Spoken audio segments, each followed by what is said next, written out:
गुरु प्यारी साध संगत जी, राधा स्वामी जी।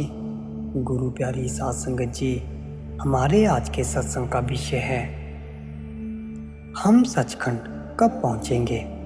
गुरु प्यारी साध संगत जी, हमारे आज के इस सत्संग में हम वाणी ले रहे हैं स्वामी जी महाराज जी की। गुरु प्यारी साध संगत जी, आज के इस सत्संग को पूरा सुने जी। गुरु प्यारी साध संगत जी, तो हम शुरू करते हैं आज का ये अनमोल सत्संग। गुरु प्यारी साध संगत जी, स्वामी जी महाराज जी फरमाते हैं, सतगुरु का करो भरोसा, फिर करो ना कुछ अफसोसा। गुरु प्यारी साध संगत जी, जब हम रेलवे स्टेशन पर पहुंचकर टिकट लेकर गाड़ी में बैठ जाते हैं, चाहे गाड़ी लेट हो जाए, पर हमें यकीन होता है कि हम जरूर पहुंच जाएंगे। इसी तरह जब सतगुरु ने हमें नाम यानी दुर्धाम का टिकट दे दिया, तो हम जरूर सचखंड पहुंचेंगे। ब्रह्मांड पलट जाए, संतों का वचन नहीं पलटता। नाम का बीज कभी नाश नहीं होता, वह जरूर उगेगा और पेड़ बनेगा। अगर कोई सतगुरु से नाम लेकर उसका दुश्मन भी बन जाए, तो भी सतगुरु उसे नहीं छोड़ता। संत दया लेकर आते हैं, अगर कोई उन्हें तकलीफ़ें भी दे, वे श्राप नहीं देंगे। वह चाहे दे दें, लेकिन जो निचले दर्जे के हैं वे झट श्राप देने को तैयार होते हैं। जब आपको सतगुरु ने नाम दे दिया, तो आपका फर्ज है कि उसकी कमाई करके सतगुरु को सामने खड़ा कर लो। लेकिन अगर कोई बीमार किसी डॉक्टर से दवाई लाकर आले में रख छोड़े और कहे कि बीमारी नहीं गई, तो डॉक्टर का कसूर नहीं। इसी तरह अगर हम सतगुरु से नाम लेकर रख छोड़ें तो कुछ फ़ायदा नहीं, अगर कमाई करें तो ज़रूर फ़ायदा होगा। फिर भी जिन्होंने नाम लेकर रख छोड़ा है, सतगुरु उन्हें एक जन्म और देगा। अगर फिर भी भजन नहीं करेंगे तो एक और जन्म आखिर सतगुरु को लेकर ही जाना है। नाम वाला मनुष्य जन्म से नीचे नहीं गिरता और ना ही सतगुरु उसे छोड़ता है। जिस तरह रेलवे विभाग ने हमें टिकट देकर गाड़ी में बिठा दिया, तो पहुंचाना उनका फर्ज हो गया। इसी तरह जब सतगुरु ने नाम दे दिया, तो वह सचखंड पहुंचाएगा ही। सतगुरु तो हर वक्त हमारे साथ है, मगर हमें यकीन तब आता है जब हम अंदर जाकर देखें। अगर जाकर सतगुरु की हस्ती, सतगुरु की कदर कीमत मालूम होती है। इससे पहले तो अगर किसी ने यह कह दिया कि यह सिलसिला ठीक नहीं, पाखंड है, तो यकीन उठ गया। अगर किसी ने कह दिया कि यह सिलसिला ठीक है, महात्मा पूरे हैं, तो विश्वास बंध गया। अगर अंदर प्रत्यक्ष कर लिया जाए तो पक्का यकीन हो जाएगा। जिस तरह अगर आपके सामने एक भैंस बंधी हो, चाहे लाख आदमी कहें कि यह घोड़ा है, आप नहीं मान सकते। इसी तरह अगर सतगुरु अंदर प्रत्यक्ष हो जाए, तब अगर सारी दुनिया एक तरफ हो जाए और सतगुरु को बुरा भला कहे, आप नहीं मानोगे। आपका यकीन नहीं टूटता, क्योंकि आपने अंदर सतगुरु की पोजीशन को देख लिया है। इसीलिए संत कहते हैं कि जब आपने अपने आप को सतगुरु के हवाले कर दिया, फिर आपको कोई अफसोस नहीं, कोई दुख नहीं।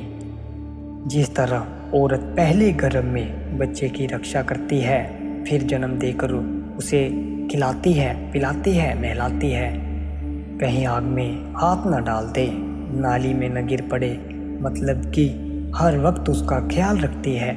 इसी तरह सतगुरु शिष्य की संभाल करता है। जब ये हालत हो जाती है, तो फिर गुरु अमरदास जी कहते हैं, यह सतगुरु के मिलने का फ़ायदा है। इसके विपरीत अगर नाम लेकर रख छोड़ा, जाप नहीं, तो कोई फ़ायदा नहीं। वैसा ही काम, वैसा ही क्रोध और वैसे ही अन्य विषय विकार।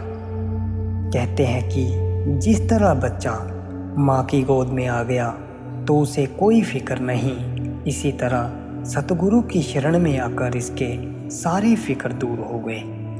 सतगुरु ते ही छिन छिन पहुँचे, हंगता तेरी सब विधि कौन से। बच्चे ने अपना फ़र्ज अदा कर दिया। क्या फ़र्ज अदा किया?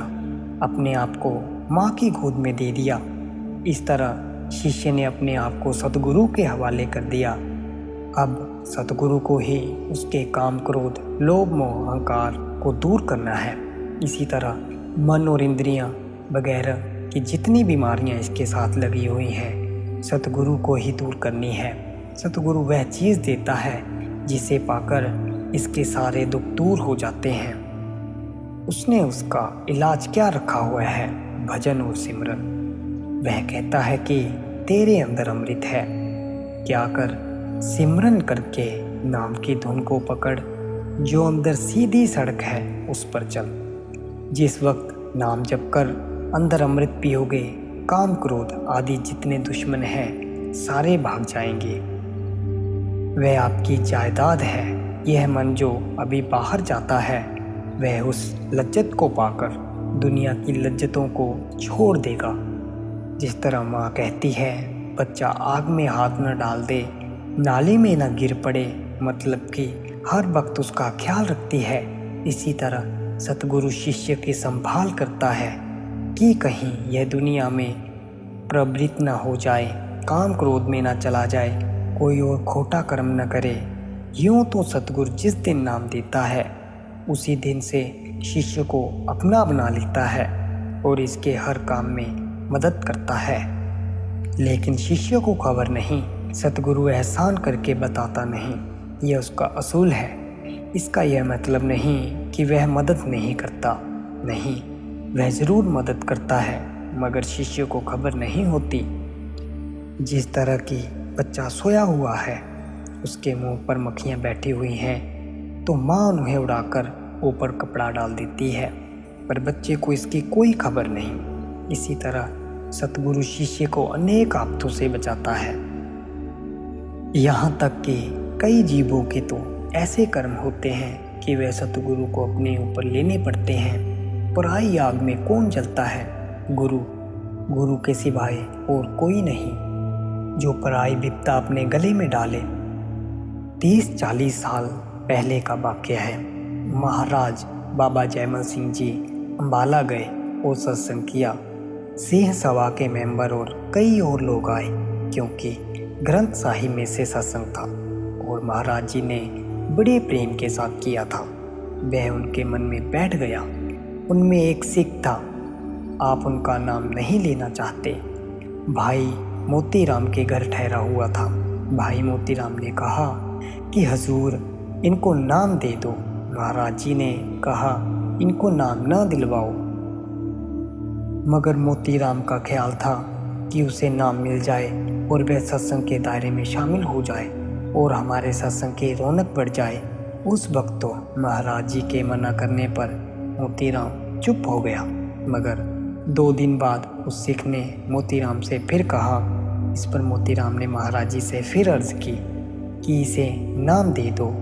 महाराज जी ने फिर कहा कि इसे नाम न दिलवाओ।